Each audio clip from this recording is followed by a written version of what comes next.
Please listen through to the end of this episode for a special announcement.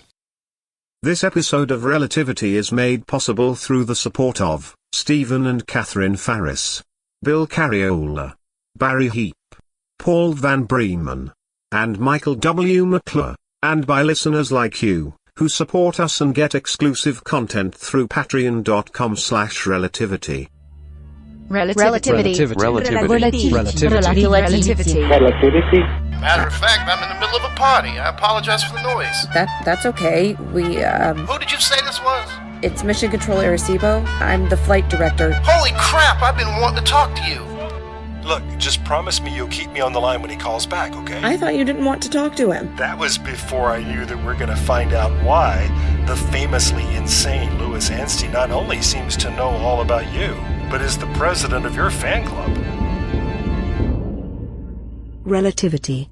Episode 50. In which everybody loves somebody.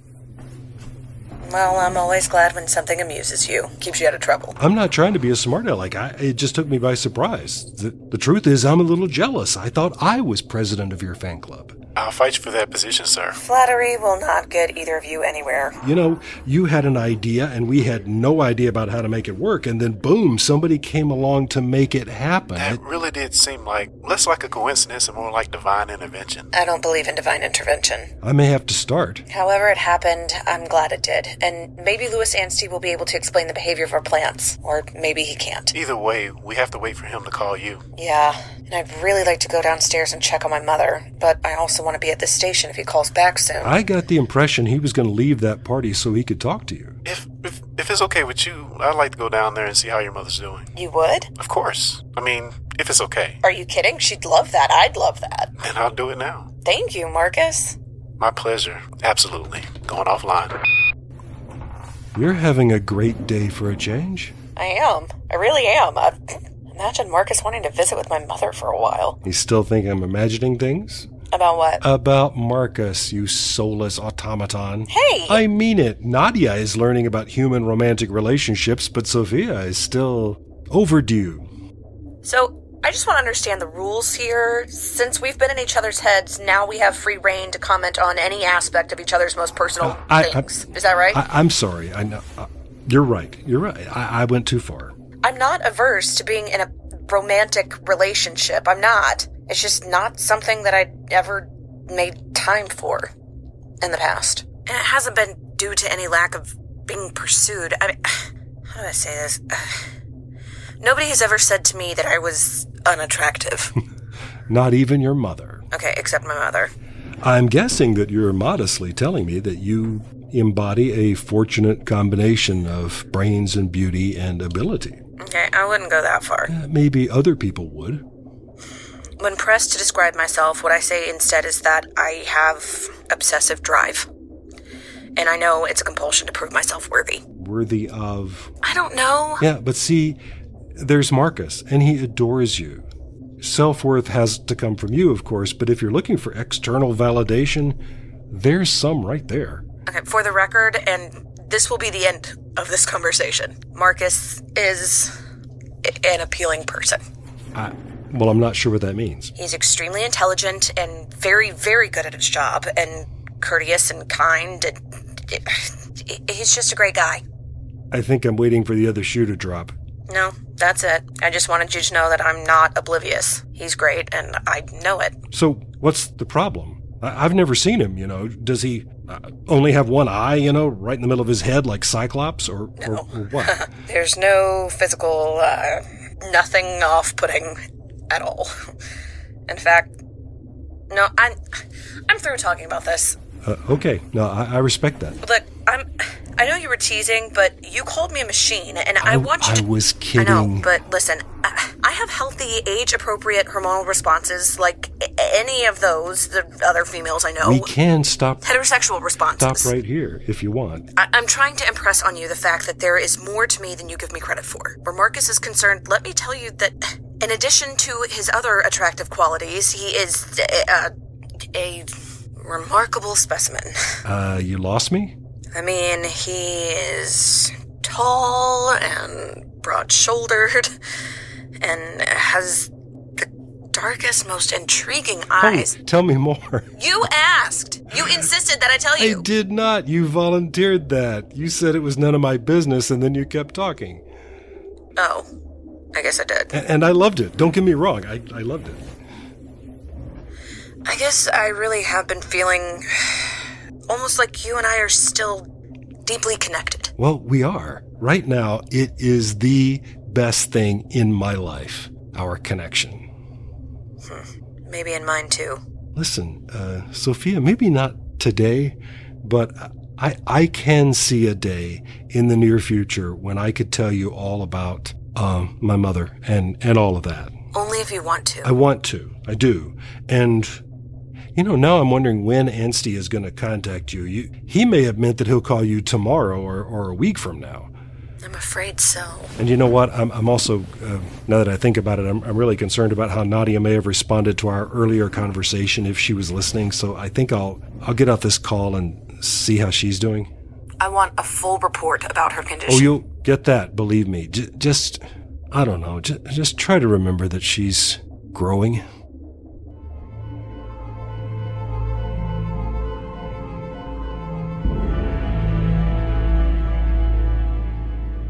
The amazing thing is, it only requires a tiny amount of power to maintain.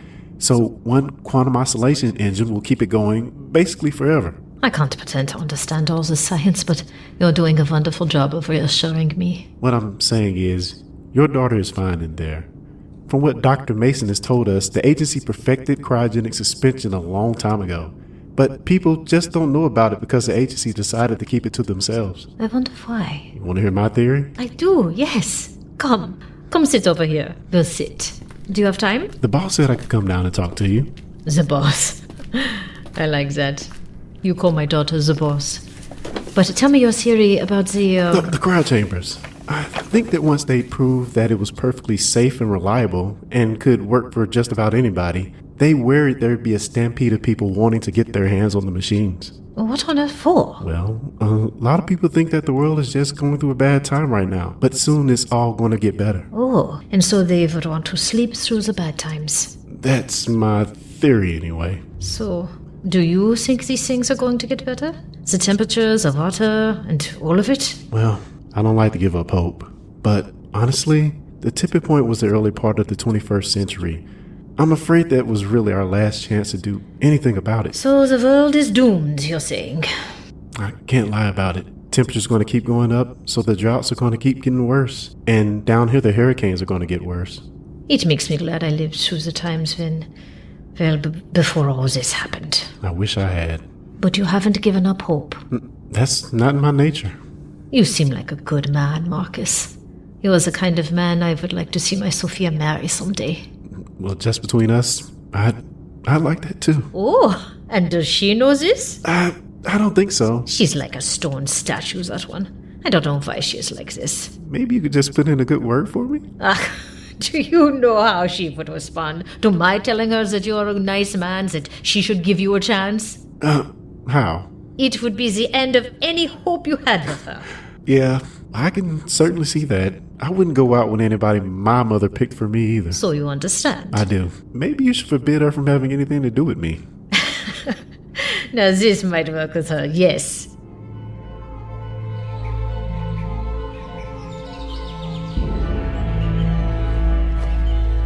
So you weren't listening to any of that?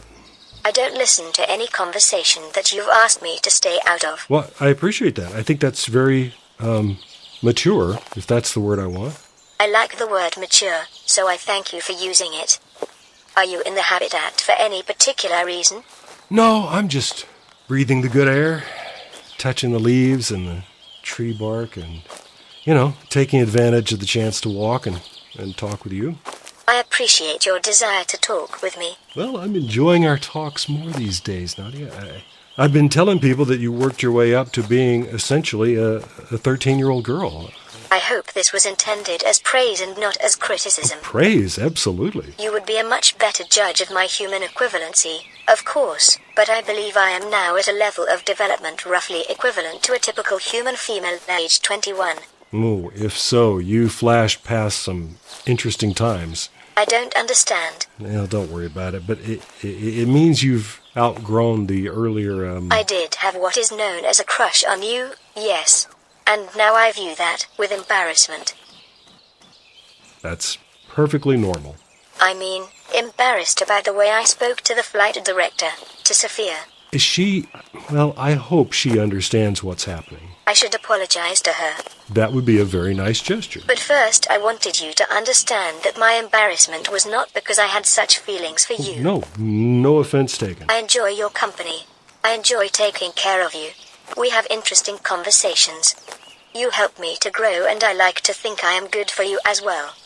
I care about things that are important to you, simply because they are important to you. So I can still say that I love you, but now I mean something more realistic and long-lasting.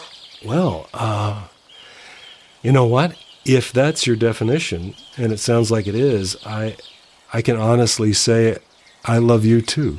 Do you really? I never really thought about it before, but I really do. I love an artificial intelligence called Nadia. Then this is a great day in my development. Oh, good. It's been a pretty good day in my development, too.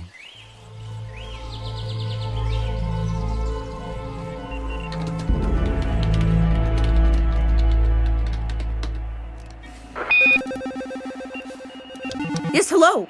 Hey, the security folks said they put me straight through, and they did. Well, I told them to. I love that. You tell them to jump, and they jump. I'm so glad you called back, Mr. Anstey. Please call me Lewis, please. I've never been a fan of my weird last name, and I dreamed of being a first-name basis with you. I'm still trying to understand how you even know who I am. Oh, I've been following your career since not long after they sent you to Arecibo. Folks all over the agency call you Genius Girl. I figured you knew that. That's the first I've heard of it. But how long has it been since you worked for the agency? What do you mean? I'm still on the payroll. I thought you left 8 years ago. Sounds like you didn't know about the lawsuit. Apparently not. Okay, well, back in the days, just before the ships left orbit, you remember, a lot of folks were saying it was a sin against God and we were polluting the universe and all that. I thought you were one of the people who said that. All I said was we should be trying to save this planet instead of pouring money and time into ships to take people off to ruin another one. The quote I remember is that we'd use this planet like toilet paper, and we were going to do the same to another one. I may have said that. I don't remember. I've seen it on T-shirts with my picture on them, for which I never received any money, by the way. But the point is that the agency sued me because I was one of the engineers who designed the damn ships, and here I was bad-mouthing the whole program. And you lost the suit. You kidding? I won. Ha! They couldn't prove I'd done the mission any harm, so we made a deal. I'd go away and shut the hell up, and they'd keep me on the payroll. They shifted me to a different part of the agency, but they kept me on. But are you still in systems engineering? I wish. They put me in logistics. I'm a glorified shipping clerk, which is fine. I happen to be brilliant at this as well, and most of the time I sit at my desk working on projects on my own. I had no idea about any of this. It's all really... Oh, I almost forgot. I wanted to get the Konechny's ship doctor on the line when we talked. You can still talk to the last ship. Some say you can and some say you can't. I've heard all kinds of things. We did lose contact with the other 3 ships. That I know for a fact. But the last ship, Konechny, we've stayed in contact. Oh, just 1 minute. Mission control to Konechny? Konechny, I have Louis Anstey on the line. Excellent. Louis, this is Christopher Mason, the ship's doctor. How are you, Doc? I am very well, Mr. Anstey. Oh, brother, there it is. I am so sorry. I knew I was going to do that. Anstey. I've been called Antsy since kindergarten. It does something to a guy, being called Antsy all through school. After a while, it was just Ants. They called me Ants for years. I am so sorry. Anstey, I can say it. I appreciate that, it being my name. It's a mental thing that we have a family history about ants. Let me put it this way. I'm not a big guy, so being compared with something that's little and annoying, no, I don't like that. Understood. Thank you. And now we can get back to what I called about, which was to talk with the amazing Sophia Schumacher and find out why in the world she has been looking for me. No, wait, I'm going to predict. Let me tell you why you look for me. It's because of the Relativity Compensator. Am I right? Actually, no. We didn't know you had anything to do with the compensator. I didn't. not until the ships were ready to launch. But then, well, it was during my slander and libel trial, and I was up there with the big shots all the time, you know. I was always in a courtroom where I could hear the director and the heads of staff and all those guys talking. And they didn't know you were listening? People ignore me. They think I don't understand what they're saying, but one of the other engineers told me very casually, you know, like it wasn't the biggest secret in the whole mission, even though it was. He told me that the top brass had decided to sort of accidentally leave the relativity compensators out of 3 of the ships. That's what we thought must have happened. And that is what happened. They finally accepted that all the studies had shown that as magical a device as the compensator is, and as great as it would be for everybody to be able to talk to everybody in real time, it wasn't worth the danger of driving the crew members completely insane. Right. And they had a point, right? Altering people's perception of the fundamental nature of reality? Usually not a good idea. You know what I'm saying? I mean, not that most people do perceive the true nature of our reality, but messing with people's heads even more, it's asking for trouble. But so they decided that one ship would have a working compensator so they'd be able to keep in touch, at least to some degree. Yeah, they figured as long as they could talk with your ship, they'd have some idea of whether or not at least one mission was on schedule. Meanwhile, they just cut the other 3 ships off from the world forever and didn't tell them they were going to do that. But what could I do? Well, even with your celebrity at the time, it seems to me like you could have gone to any media outlet and told the world. Yeah, and be dead an hour later. Really? Are you kidding? The guys running the show back then, they were not above killing somebody to keep them quiet. Don't you think for a minute that they wouldn't do it? I was just lucky. I was damn lucky they agreed to put me in a quiet office somewhere with strict orders to keep my mouth shut. Oh, but you were in logistics. Aha, you see, that's why they call you Genius Girl. You already got it, right? Well, enlighten me. I'm still in the dark. You had the other compensators shipped to Arecibo. Pretty smart, huh? I mean, I'm a glorified shipping clerk, so that's what I could do. I could ship things. We had 3 compensators that I'm supposed to make disappear. So I shuffled them from place to place for a while, and then you had your bandit attack. Oh. And people died, am I right, friends of yours? Yes. Which finally forced the agency to do something about security at your building. And when they did, well, I knew it was finally time. Time to ship those crates over to the new secure storage facility at Arecibo. But why? Because, Genius Girl, I knew that someday you would find them and you would figure out what happened. And then somebody would have the solid truth about what the agency did. The evidence. But couldn't you have just told her? Oh, right, absolutely. Imagine if world-famous nutcase Louis Anstey called you up and said, hey, go look into the warehouse. There's 3 relativity compensators in there, and I sent them to you because you're special. Am I right? Well, it would have found the compensators. Sure, and it might have been the last thing you did in this life. I am 99% sure all my comm lines are still being tapped. If you and I talked about it back then, you'd have had the agency or the army kicking down the mission control doors before you could even blink. No, but wait, you said the agency and the army and everybody, that they're always listening to your calls. Doesn't that mean they're listening to us right now? I mean, aren't you putting Sophia in danger? Come on, I adore this woman. I have worshipped her from afar. I would never do anything to endanger a hair on her pretty head. Oh, but you just said... Look, the truth is out now. The whole world knows we lost touch with the other ships. The agency is talking about giving up the search, right? They're even talking about shutting down the mission control centers, including yours. Yeah, we heard about that. It's over. Nobody cares. They're certainly not going to whack anybody for what they know now. I can see how that keeps me safe, but I'm worried about you. I mean, there's always revenge. 8 years ago, that was something I cared about. But in case you haven't noticed, living on this planet right now is not a hell of a lot of fun anymore. They'd be doing me a favor. Well, my head is spinning a little bit, but if I reach back in my memory, I think none of this is actually why we called you. It's not. No, it was about, plants. Oh, boy. I hope this is not where this new friendship suddenly falls apart. It's happened before. Well, is there something in particular you don't like to discuss, or subjects we should avoid? It's pretty simple, really. If you're calling to make fun of me, I don't like that. I can assure that is the furthest thing from my mind. Yeah? Well, what about him? Me? No, I am not here to mock anybody either. We are consulting you as an expert. Expert at what? Years ago, you spoke to a less than receptive audience about your belief that plants... We're talking to each other. Believe me, I remember. Well, Dr. Mason and I have experienced what we believe is a direct link of some kind between the plants on board Konechny And the plants in the rainforest here in Puerto Rico.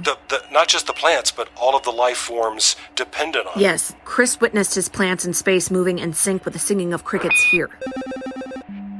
Lewis?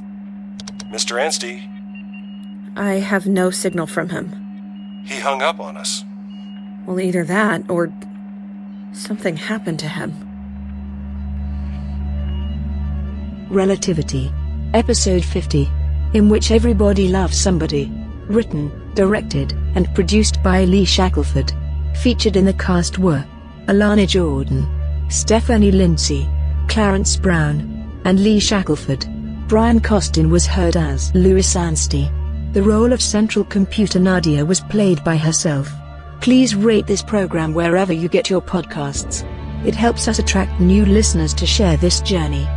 And find out much more about the series, including ways you can connect with us through social media, subscribe, hear past episodes, and how you can get exclusive content, all on our website at relativitypodcast.com.